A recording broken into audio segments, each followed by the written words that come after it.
Kain tayo ng tahong.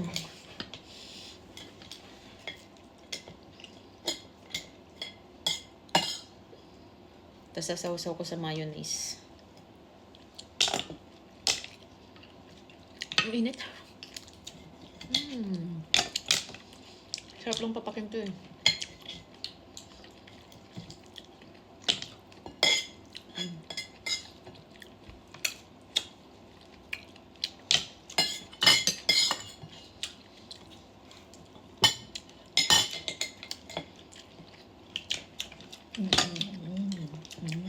Wow.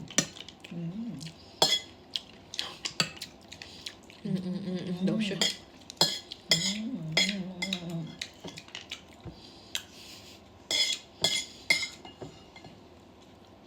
Yeah. Mukhang kamukha eh, no?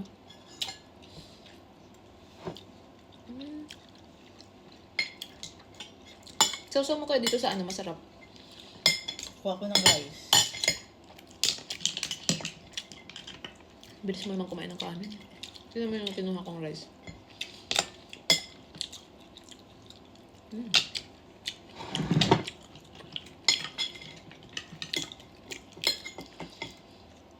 Gagawin na dito fries, french fries. Diba? Kumain sila. Pag ganito, kapag bibili ka kasi sa labas, I think 30 euro siya.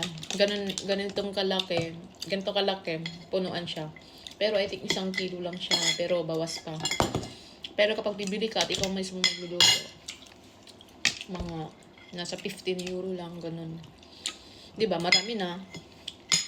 Nakatipid ka pa.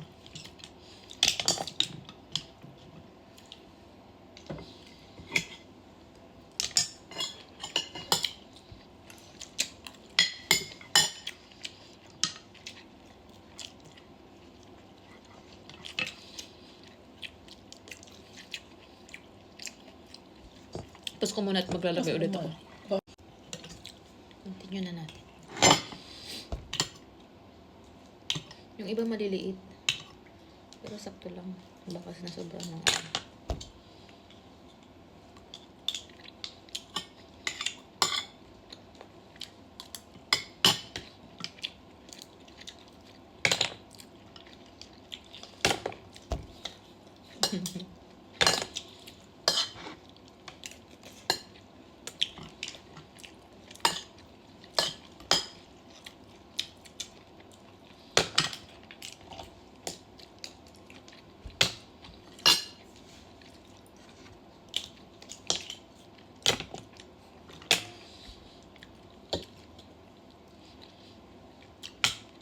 Minsan ko lang to gustong kainin eh. Pag yung talagang nag-crave na ako. Tapos kanina kasi, bibili sana ako na mag-aadobo sana ako. Pero ito yung kita ko.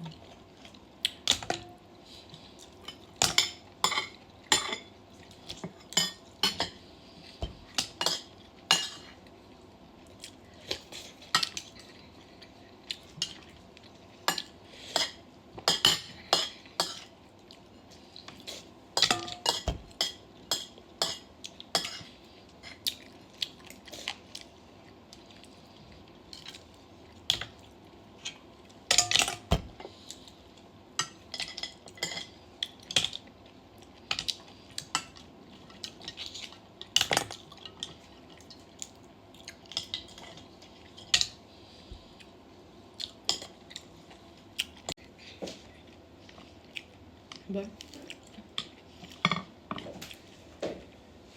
Samahan natin ng malamig na coke. Ay, hindi pala ito malamig. Kusa na lang lumalamig dahil malamig dito sa bahay. Kusa siyang lumalamig.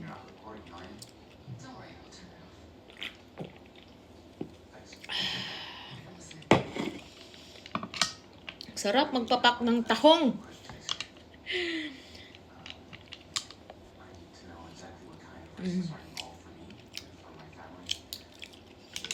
Dati ayaw ko ng tahong, hindi ako kumakain. Mula nung natikman ko dito yung tahong, kasi hindi ko alam, di ba yung luto nila dito, nilalagyan nilang ganito mga celery. Tapos yung, basta celery lang. Tapos sibuyas, ganun. Na-appreciate ko. Tapos yung sausawan nila na, ito, moso sauce. Gusto ko siya.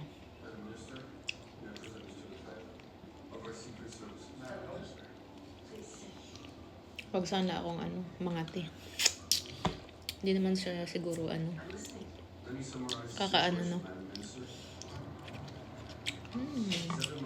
Buka ka. Maliit lang. May mga malalaki pero nakain ko na kanina. On the day of the meeting, under the supervision of the DGSI and under the command of Mr. Lefebvre, 2 agents working for the DGSI were supposed to retrieve some of the files. But then, as you already know, things did go spiral.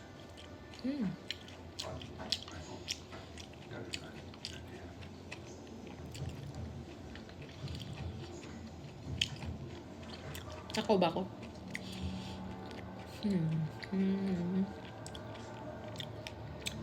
Ah.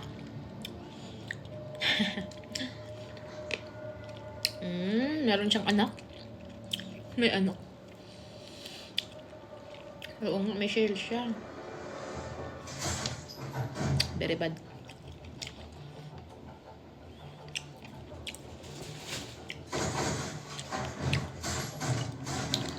But then, of course, there was the unfortunate arrival of the GIGN, which obliged us to hide the identity of the victims.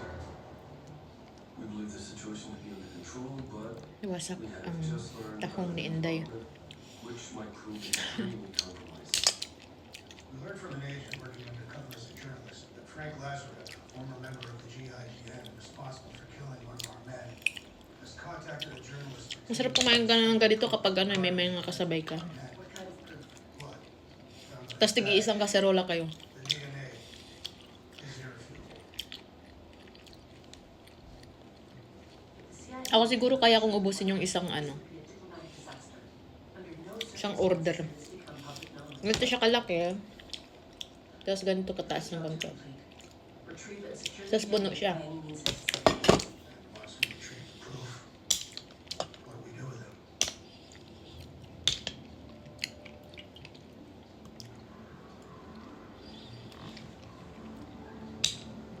Ubus na, sabaw na lang.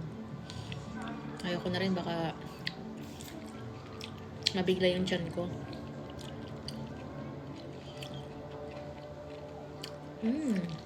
Ang sarap.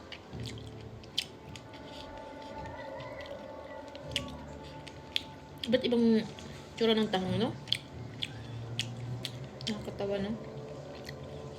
Tapos gayang-gaya pa dun sa tahong mo.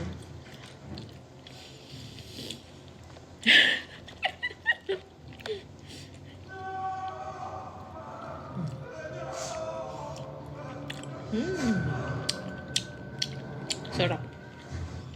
Hey, Frank. Did you sleep well? You remember our conversation from earlier? Look who's here. You have 4 hours. Ewan ko kung nabusog ako. The badge. If you don't bring it to me by 2 p.m., I'll put a bullet in her pretty head and bury her in line. Don't you dare! You hear me? Don't touch her! Okay, I'll bring the badge. Good. You and so Hindi lang kasi kinain ng rice. Wala na. By the way, Frank, I advise you not to go to the police. You're a wanted man now. Stanislav Bukard was found dead with 3 bullets in his body. Tapos na. Fingerprints were found on the weapon. Madami pa dun eh.